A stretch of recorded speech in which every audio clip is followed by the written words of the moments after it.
Hi everyone, welcome to Tamil story garden. இன்னைக்கான story என்னன்னு நம்ம பார்க்கலாம். ஒரு ஊர்ல ஒரு யங் மேன் இருக்காரு. அவரு பீச்சுக்கு போறாரு. அந்த பீச்ல நிறைய பாறைகள் இருக்கு.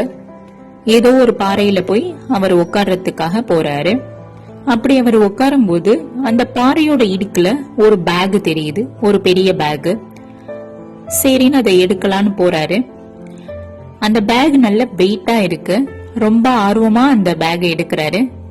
திறந்து பார்த்தா அது உள்ள நிறைய பால், களிமண் பால் மாதிரி இருக்கு. கிளேவால ஆன கரடுமுரடான பால். அதுக்கு ஒரு ஷேப்போ கலரோ இல்ல, கருப்பா ஒரு பால் இருக்கு. நிறைய பால் இருக்கு.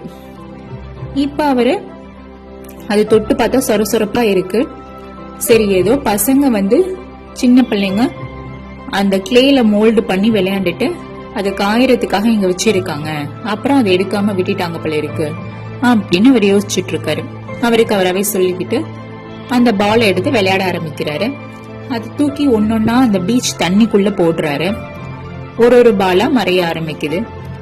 இப்படி அவர் தூக்கி போடும்போது ஒரு பால் அவர் உட்கார்ந்திருந்த அந்த பாறையில பட்டு வெடிப்பு விட்டுறது. இப்ப அந்த வெடிப்பு வழியா அவர் பார்த்தா அதுக்குள்ள ஏதோ ஒரு பொருள் மின்னுது.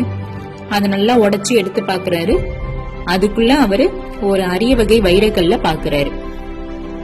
இப்ப ரொம்ப ஆர்வம் அதிகமாயிடுது. அடுத்த பாலை எடுத்து உடைச்சு பாக்குறாரு. அதுக்குள்ளயும் அது மாதிரி ஒரு வைரம் இருக்கு. இப்ப 2-3 பாலை எடுத்து உடைச்சு பார்த்தா எல்லாத்துலயும் அது மாதிரியான விலை மதிப்பற்ற அந்த வைரக்கல் இருக்கு.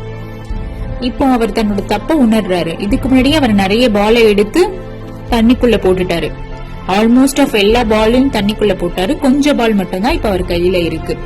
இப்ப அவர் தன்னோட தவற உணர்றாரு. ஐயோ, இவ்ளோ பெரிய பால், இவ்ளோ பாலை நம்ம எடுத்து தண்ணியில போட்டுட்டோமே, அதுல எல்லாத்துலயும் வைரக்கல் இருந்திருக்குமே, நம்ம என்னன்னு தெரியாம அதோட வெளிப்புற தோற்றத்தை பார்த்து இது ஏதோ களிமண் உருண்டை நினைச்சிட்டோம் அப்படின்னு ஃபீல் பண்றாரு.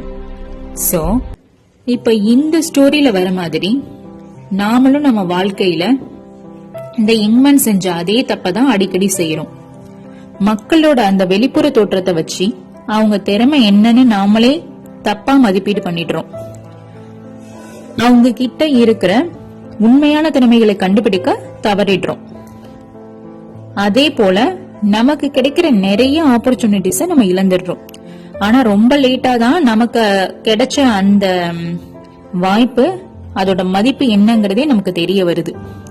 சோ எந்த ஒரு பொருளையும், அதோட பொருளோ இல்ல மனிதரோ, அதோட வெளிப்புற தோற்றத்தை வச்சு மதிப்பீடு செய்யக்கூடாது அப்படிங்கிறது தான் இந்த ஸ்டோரியோட மாரல்.